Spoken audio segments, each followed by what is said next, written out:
Hey, welcome back, Social Work Tribe. In this video, we're breaking down the NASW Code of Ethics, and this is part 3, so stay tuned. Okay, so 1.04, Competence.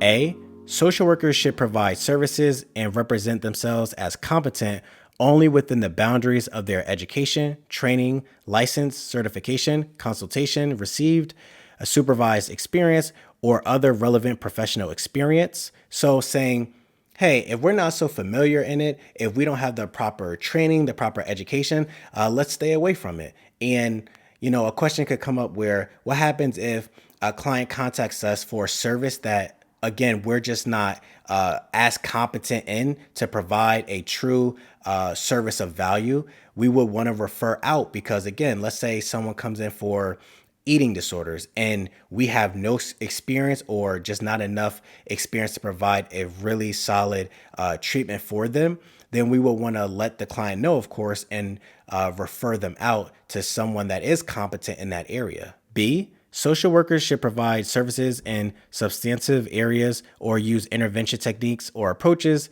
that are new to them only after engaging in appropriate study, training, consultation, and supervision from people who are competent in those interventions or techniques. So again, of course, we want to continue to learn and grow. Just because we may not have that background, that knowledge currently, doesn't mean that we can't obtain it. We just want to make sure that whoever is providing that information, that training, program, school, whatever it may be, we want to make sure that we go through the proper outlets and obtain that proper training and information and everything so that we can provide that true, valuable, appropriate service to our clients. C, when generally recognized standards do not exist with respect to an emerging area of practice, social workers should exercise careful judgment and take responsible steps, including appropriate education, research, training, and consultation, and supervision to ensure the competence of their work and to protect clients from harm. So there are times where there's going to be, new emerging, techniques and everything like that.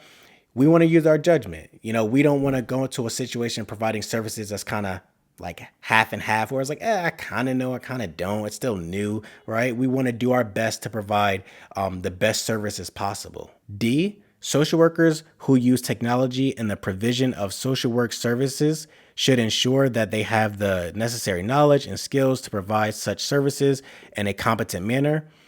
This includes an understanding of the special communication challenges when using technology and the ability to implement strategies to address these challenges. So when it comes to using technology, again, we know the world we live in, changing. Technology is not going anywhere, right? And if we're providing services via technology, using technology, right, we want to make sure that we actually know how to use it, make sure the client's comfortable with it, make sure they know how to use it, and just kind of giving them the heads up of, hey, because we're using technology, here are some of the risks that could come with it, where some risk could be, it could potentially be hacked. There could be a power outage, and like literally all the risks that come with it, and make sure that they really understand how to utilize it and make sure we know how to utilize it as well. E, social workers who use technology in providing social work services should comply with the laws governing technology and social work practice in the jurisdiction in which they are regulated and located in, as applicable in the jurisdiction in which the client is located. So with E, a lot of that is really speaking to what goes off in my mind is like telehealth, right? Because when using technology, for example, right? If someone is providing therapy services via telehealth, so online, we can only practice in the states that we're licensed in. So for myself, I'm licensed in New Jersey. So if the client is in New York, because let's say they just headed over to New York or another state for whatever reason, and they hop on the call, the video for their scheduled therapy session. We want to be able to confirm where they're at. Like, hey, so, you're in New Jersey, your house, etc. And if they say like, oh, I'm in New York or Atlanta or North Carolina or just another state, we will want to inform them like, hey, we can't provide services because, again, we're limited to provide services in the state that we're licensed in. So we want to make sure that we adhere to the laws of the jurisdiction, all of that where we can provide services and the limitations on how we can provide services. Now let's jump into 1.05, cultural competence. A, social workers should demonstrate understanding of culture and its function in human behavior and society, recognizing the strengths that exist in all cultures. So, something that may come up of what happens if a social worker is going to be working with a client or clients from a culture that they're not familiar with, right? What should they do?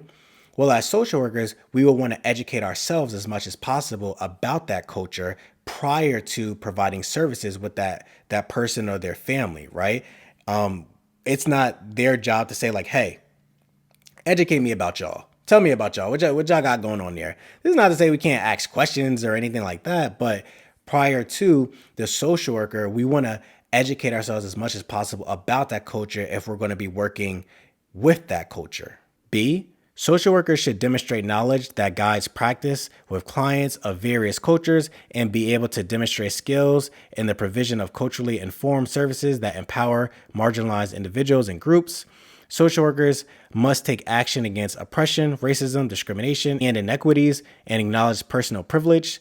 So this comes in with that self-awareness piece of it. So we want to be mindful of our own bias and, again, educate ourselves about the people that we're going to be serving and the people in the world as a whole. C, social workers should demonstrate awareness and cultural humility by engaging in critical self-reflection. So understanding their own bias and engaging in self-correction, recognizing clients are experts of their own culture, committing to lifelong learning, and holding institutions accountable for advocating cultural humility. So this really touches on that advocating piece.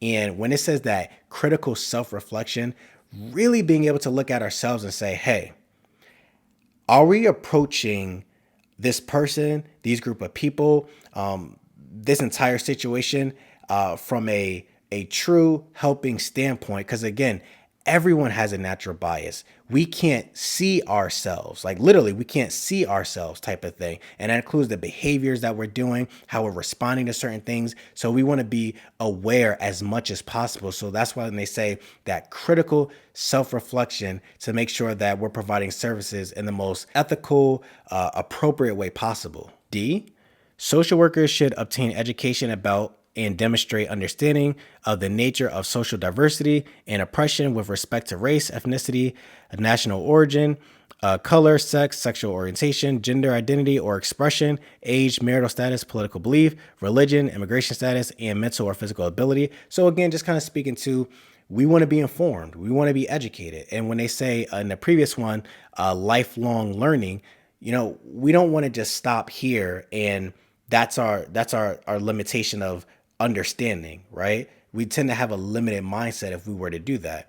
And not just for the social work profession, but as a whole, we want to continue to, expand our mind, open to new ideas, learning, about things that we simply don't know about. So this really speaks to that. And E, social workers who provide electronic social work services should be aware of cultural and socioeconomic differences among clients, use of and access to electronic technology, and seek to prevent such potential barriers. Social workers should assess cultural, environmental, economic, mental, or physical ability, linguistic, and other issues that may affect the delivery or use of these services. So again, technology.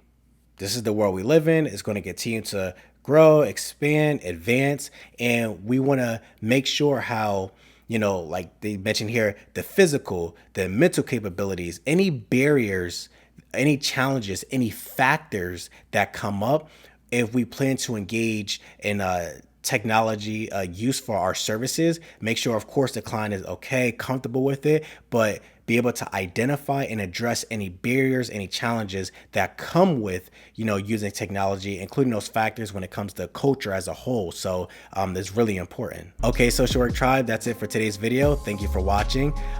This was part 3. And when we go to part 4, we're going to be jumping into 1.06 of conflicts of interest. So definitely stay tuned, because breaking down this code of ethics and making sure we understand is really important. This is our blueprint, our guidebook to the profession. So definitely important. Don't forget to like, comment, and subscribe. And again, tell a social work friend to tell a social work friend, because we don't want to be licensed by ourselves, and we definitely don't want to have any misunderstanding about the code of ethics. Okay, tribe, I'll see you next video. Bye.